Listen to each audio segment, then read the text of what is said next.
Hello once again, kini si Pastor Arnold Jarrell, no?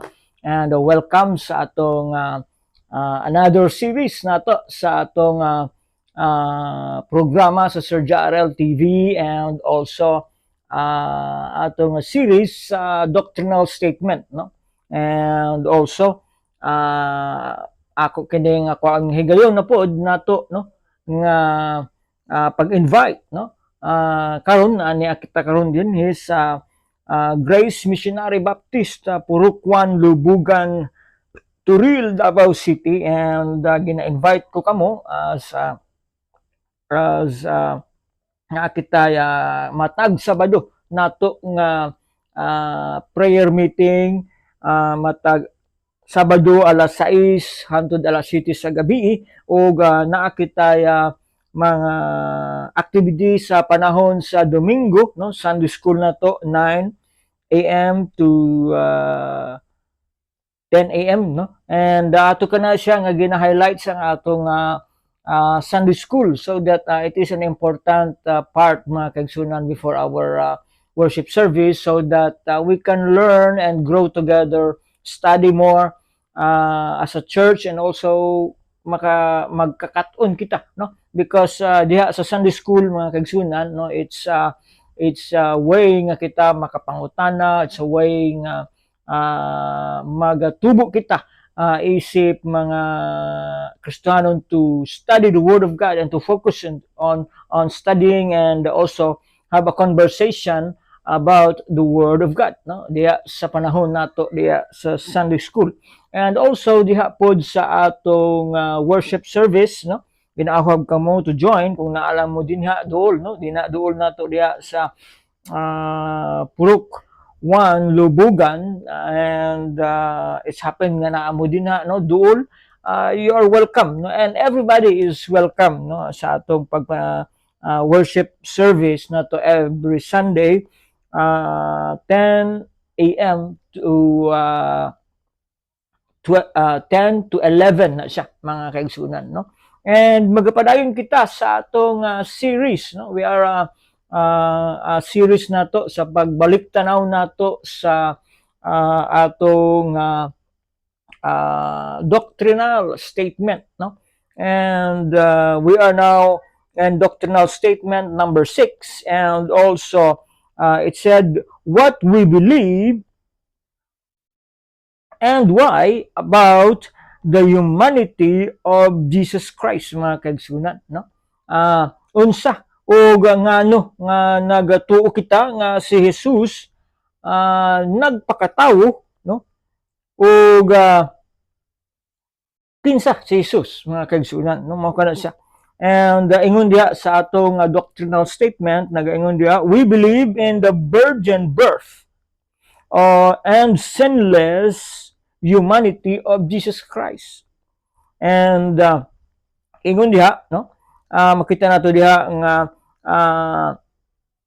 nagatuo kami nga si Jesus na tawo sa usa ka birhen, ug siya nga si Jesus wala gayoy sala, nga ang ngalan sa iyang inahan mao si Maria.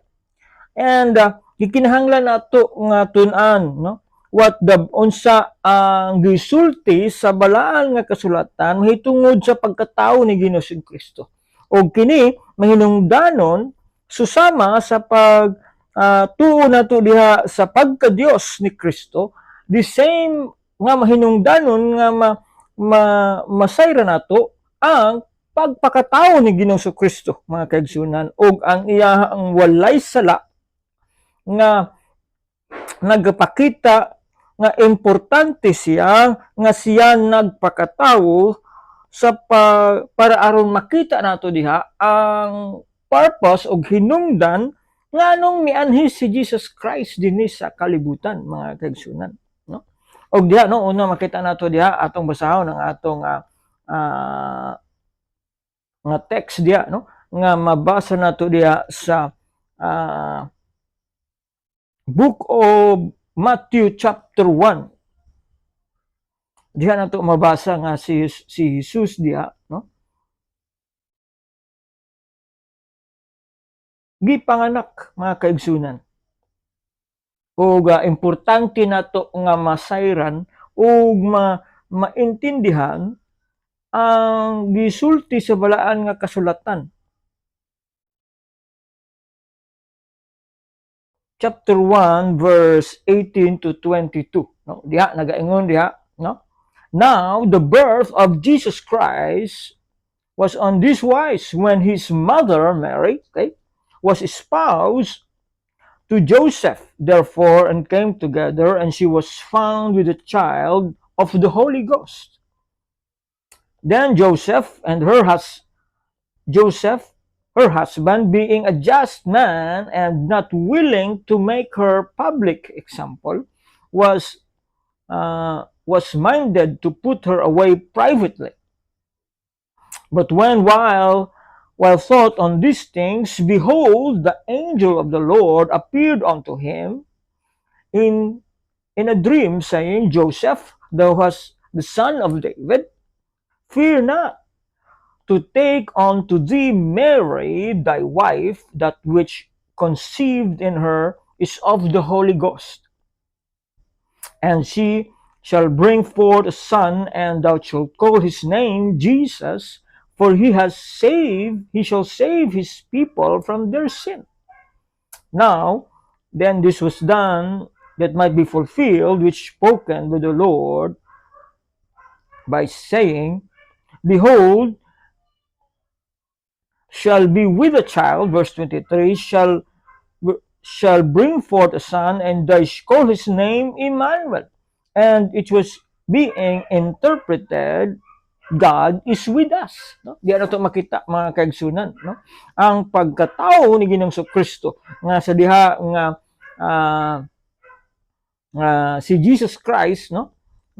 Nga or diya si Jesus, mao yang pangalan, ang iyang mother, no, was Mary, no, and was espoused, mga kaigsunan. Kung makita nato diha sa system of marriage din sa panahon ni Moses, no, gi-espouse din nato makita diha ang tawag diha nga they were betrothed, mga kaigsunan, gipakigsabot ng daan, mga kaigsunan, no, as promise sa mga parents, no.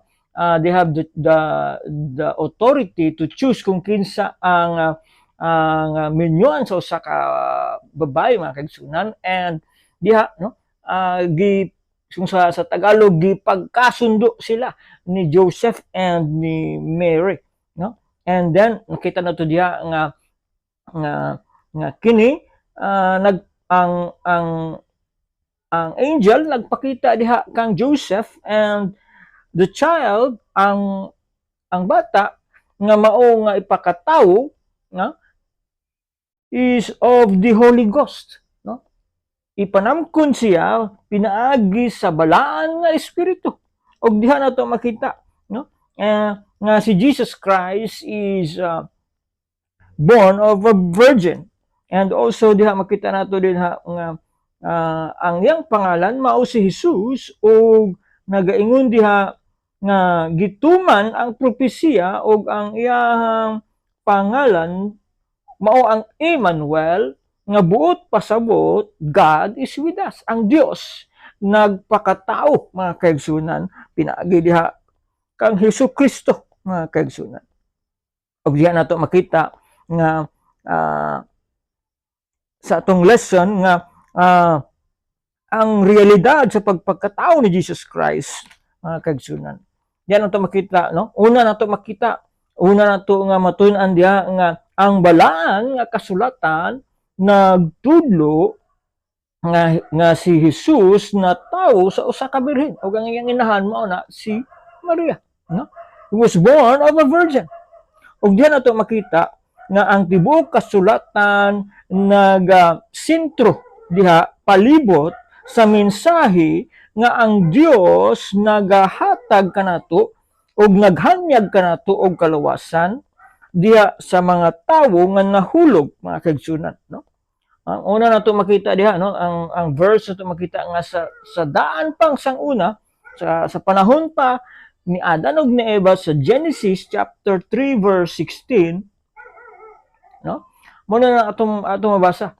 Unto the woman he said, I will greatly multiply thy sorrow, and thy conception in sorrow shall bring forth children, and thy desire and sorrows, no? And diyan nato makita mga kaigsunan, no? Nga diya sa verse 15, no? Atong ikuan diya sa verse 15 mga kaigsunan, no? Ingon diha nga gipromise sa verse 15, Genesis chapter 3 verse 15 mga kaigsunan. And I will put enmity between thee and the woman, and between thy seed and her seed, and shall I burst thy head, and thou shalt burst his head, no? Mga kaigsunan, no?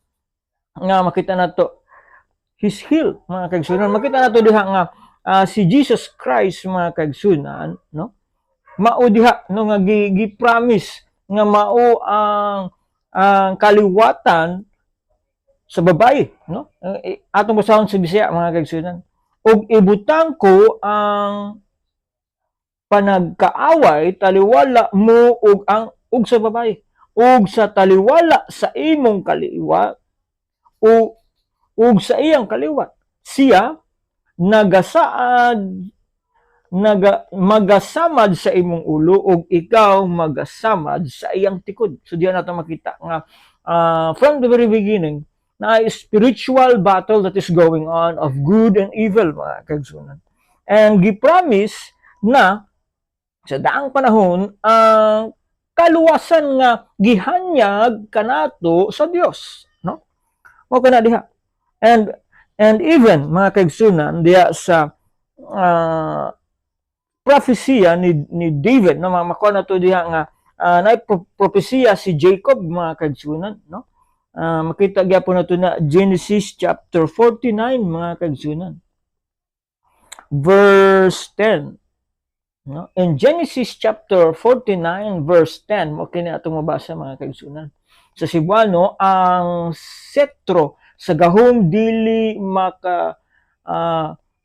pagkakuhaon kang Huda, nga ang baras sa pangulo gikan taliwala sa iyang tiil hangtod sa moabot si Silo, o maiya ang masulundon sa mga katawhan. And this is a prophetic message of Jacob, mga kaigsunan, nga kini ang word nga Silo or Shiloh in the Hebrew word, ang meaning niya mao ang Mesiyas, or ang ngalan o diha sa ngalan sa Mesiya, o mao ang the anointed one, no? That is the meaning of the word Shiloh, no? In Genesis chapter 49 verse 10, no? And diha po nato makita nga kini siya nga si Shiloh, or he will gather his people, mga kaigsunan, no? And kini siya wala na lain diya kundi si Ginoong Hesukristo. Makita nato diya, and the book of Revelation chapter 5, mga kaigsunan, verse 5, mao kini atong mabasa. Ug niingon kanako ang usa ka mga ansyano, ikaw paghilak ani akaron ang leon sa balay ni Huda, ang gahom ni David, ug nga nakadaog karon sa pagbuklad sa balasahon ug paghubad sa pito ka pitik, mga pitik niini. So Jesus Christ is worthy to open the seal, mga kaigsunan, and also because He is the one, the anointed one, the Messiah, nga gipaabot sa panahon ni Jacob, mga kaigsunan. Siya mao ang Shiloh nga mo'y maggunit sa kagamhanan o magamando siya sa tibuok nga kalibutan. Walay lain na siya mao si Ginoong Hesukristo, no? Muna nga makita nato diha nga He is promised before pa sa Old Testament, and also the fulfillment niya na mao ang niyang pagpakatao diha the fulfillment nga gituman diya sa Matthew chapter 1 verse 22, mga kaigsunan, nga he was born, mga kaigsunan. Hantod na sa verse 23. And si Jesus, no, makita nato diha nga siya mao ang Emmanuel, nga buot pasabot, God is with us. He is born of a virgin. Muna nga makita nato nga, yes, he is born of a virgin, and he became flesh, mga kaigsunan. And that he is became flesh, he will become the ruler from everlasting. Makita nato, mga kaigsunan, nga si Jesus mahimong leader or ruler, pangulo, nga sa tibuok nga walay katapusan ato nga ruler, mga kaigsunan. Let's read mga propesya, mga kaigsunan, no? In the book of prophet Micah, mga kaigsunan, makita nato, mga kaigsunan diha, no, nga Micah chapter 5 verse 2, makita nato, no? Ingon diha, apan ikaw Bethlehem Ephrathah, ikaw nga maoy diyutay nga lungsod diha sa taliwala nga sa mga linibo nga banay sa Huda, gikan kanimo dunay usa kamugula nganhi kanako nga mahimong magmamando sa Israel, kang kinsang kaagi sa kagikanan gikan pa sa kanhing panahon o gikan sa walay katapusan. Makigsunan nga makita nato diha nga si Jesus Christ, no, ang iyahang birth, mga kaigsunan, dili siya aksidente, mga kaigsunan, kundi part siya sa eternal plan sa Ginoo, gikan pas hangtod sa kahangturan, mga kaigsunan, ug sa walay katapusan, mga kaigsunan, from everlasting. Nga giplano ng daan, gitakna, mga kaigsunan. Mao nga makita nato diya sa Luke chapter 1 verse 26 to 38, mga kaigsunan, no? Ikaw mo na lang mo basa diha, no, nga ang anghel diha midayeg og ningon nga iyahang gibless, gitawag niya nga blessed among women, no, a son of David, si Mary. Both, mga kaigsunan, ang account ni Matthew and ni Luke, mga kaigsunan, sa balaang kasulatan, makita nato nga ang pagkatao sa Mesiya, mga kaigsunan, is born and conceived of a woman and conceived by the Holy Spirit. Nag-agree sila, mga kaigsunan, nga dili kinigikan sa human seed ni Joseph, kundi this is a power caused by the Holy Spirit, mga kaigsunan. Muna nga makita nato din ha sa Luke chapter 1 verse 26 to 38, no, makita nato na diha, no?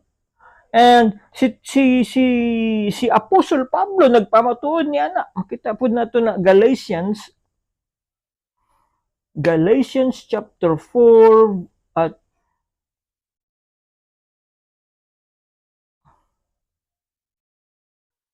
makita nato diha sa book of Galatians, mga kaigsunan. Galatians chapter 1.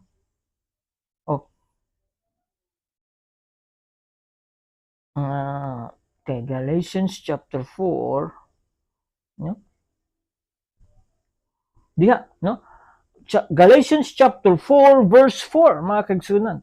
Apan sa pag-abot sa kahingpitan sa panahon, gipadala sa Dios ang iyang anak nga natawo sa usa ka babayi, natawo ilalom sa kasuguan. So diha si Jesus Christ, no, nga from Genesis nga ato nga basa, he is the seed of the woman, and also he is the Messiah, the Shiloh, mga kaigsunan, nga gipaabot sa panahon ni Jacob, nga gitagna ni Jacob, no? And also he is the fulfillment of that prophecy. He was the Emmanuel, mga kaigsunan, who is God with us, and also testified by Apostle Paul, mga kaigsunan, no, nga he is born of a woman, nga gisunod sa Dios ang tanan nga requirement sa balaod mahitungod sa Misaya, so that He is worthy, mga kaigsunan, to fulfill the prophecy, mga kaigsunan. Og di na to makita, no? And nga diha pod ingon pod ni John, mga kaigsunan, no? John, in the book of John, mo pod niya ito mabasa. John chapter 1 verse 14, no?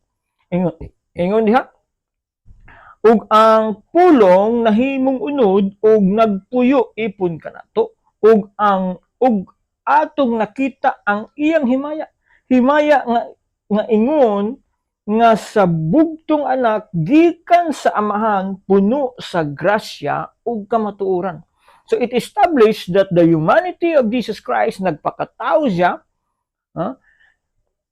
in a virgin woman named Mary, mga kaigsunan, born of the Holy Spirit, and also gikan siya sa amahan nga puno sa grasya ug sa kamatuoran. Mao na siya nga Jesus became flesh, mga kaigsunan, nagpakatawo, mga kaigsunan, no? Yes, he has the body, he has all the quality sa pagkatawo, mga kaigsunan. Una makita nato diha. And nahimo siya nga importante, mga kaigsunan, so that makita nato nga si Jesus Christ iyahang gifulfill ang balaod aron siya takos sa iyang pagka-Misaya, mga kaigsunan, manluluwas, og sa iyang pagkasyelo to save his people, sa pagluwas kanato. O kana nga gituman ni Ginoong Kristo ang tanang requirements of the law, mga kaigsunan, requirements for him to become the Messiah. He became flesh, mga kaigsunan. Ikaduha nato nga matun-an. Yes, it is established by the scripture, mga kaigsunan, and not only by the scriptures, kung atong basahon ang mga historiador, mga kaigsunan, no? Even Josephus, one of the greatest historian that ever lived, mga kaigsunan, in the time nga naabtan niya si Jesus, mga kaigsunan, no? Na ay mga records of historical Jesus, mga kaigsunan, no? Mao kana nga makita nato nga kamatuoran si Jesus, nahimo siyang tao, nagpakatao siya, mga kaigsunan. Pero ikaduha, dapat nato nga mabal-an, mga kaigsunan, nga ang balaan nga kasulatan nagtudlo, mga kaigsunan, kanato nga si Jesus nabuhi nga walay sala. Makita nato diha nga dili siya susama nato nga tao, no? Kaya nga ang atong thinking, mga kaigsunan, no, it's very dangerous to think nga si Jesus Christ tao lamang, no? Atong gina-recognize both, mga kaigsunan, nga si Jesus Christ nagpakatao ug siya Dios, mga kaigsunan. Tungod niya na nga kamatuoran nga si Jesus Christ ang iyang pagkatao, dili nato ma-deny, mga kaigsunan, no? Because makita nato diha nga he shared our humanity, no? Makita nato diha nga siya nagpakatao, makita nato diha, no? In the book of Hebrews,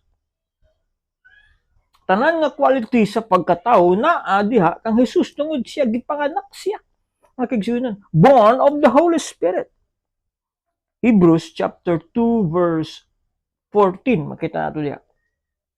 Busa sanglit kay ang mga anak umaambit man sa unod ug sa dugo, sa maong paagi siya si Jesus usab miambit niini aron tungod sa kamatayon, pagkawagtangon niya pinaagi sa kamatayon, may gahom sa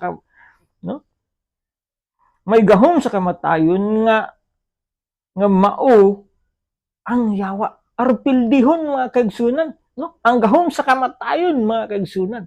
So gifulfill ni Jesus Christ, no, the same qualities, no, as human being, but the reason so that pagkawagtangon ni Jesus Christ pinaagi sa kamatayon, ang gahom sa kamatayon nga mao ang yawa.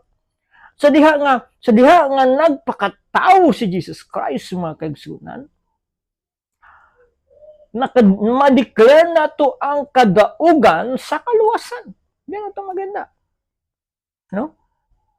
Muna nga importante nato nga tunan, no? Nga si Jesus Christ nagpakatao. Because Jesus Christ had all essential, no, of a human, no, a human body, no. Kita nato na siya na sa human body. Mabasa nato Luke chapter 24 verse 39, no. No, na siya soul o kalag. Makita nato, no. Makita nato diya no sa Matthew 26 verse 38, no. Makita na to diya nga unya siya miingon kanila ang akong kalag magasubo gayud pag-ayo bisang hangtod sa kamatayon nagapabilin kamo dinhi o panagtukaw kamo kauban ako. No, makita nato diha nga si Jesus Christ, no? Naasay kalag sama sa tao, mga kaigsunan. Ug napagid siya will, mga kaigsunan, naasay pagbuot sama kabubuton, no, diya nato makit-an sa verse 39, no, Matthew chapter 26 verse 39, no, ug milakaw siya og diutay og sa unahan og mihapa ug nagampo nga nag-ingon amahan ko mahimo ikasaylo unta kanako kining kupa apan dili ko ingon kabubuton kun dili ingon sa imo. So this Jesus has his own will bilang tao, mga kaigsunan. Nagpakatao siya, no, the same, no? He has wisdom, no, na siya wisdom, abilities, no. Diya makita nato Luke chapter 2 verse 52, na siya wisdom, na siya pagbati, mga kaigsunan, no. Makita nimo diya Mark chapter 3 verse 5 na ay pagbati si Ginoong Jesucristo, no? Nauhaw si Jesus Christ. Mabasa nato diha John chapter 4 verse 7, nauhaw siya, no? And then makita nato nga si Jesus Christ nihilak, no? Nakabati siya paghilak, no? John chapter 11 verse 5 nihilak si Jesus, mga kaigsunan, no? Una nga si Jesus Christ anaa kaniya ang tanan nga human weaknesses na akang Jesus Christ except one, mga kaigsunan, no, except one. Mo na makita nato nga yes, the Bible teaches that all, no, tanan nga features, tanan nga makita nato nga natural sa pagkatao na akang Jesus Christ except one, mga kaigsunan. Let's read Hebrews chapter 4 verse 15. Basahan na ito, mga kaigsunan. Hebrews chapter 4 verse 15, no?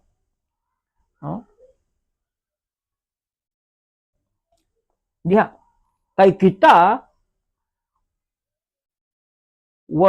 iway labaw saserdote nga dili arang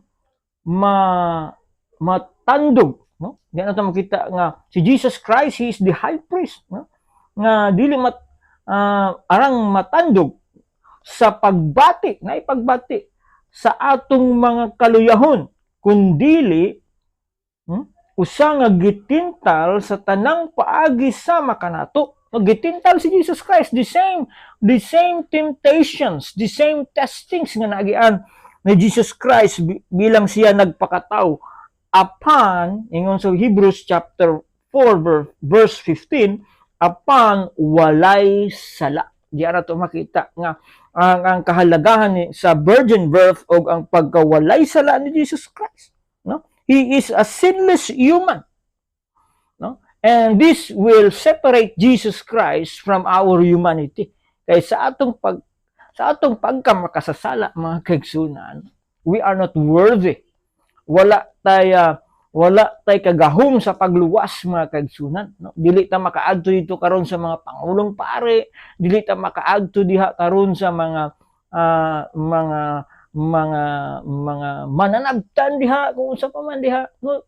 To save ourselves, wala, because only Jesus Christ ang iyahang gi-offer didto nga kaluwasan, mao ang atong makahatag kanato og kaluwasan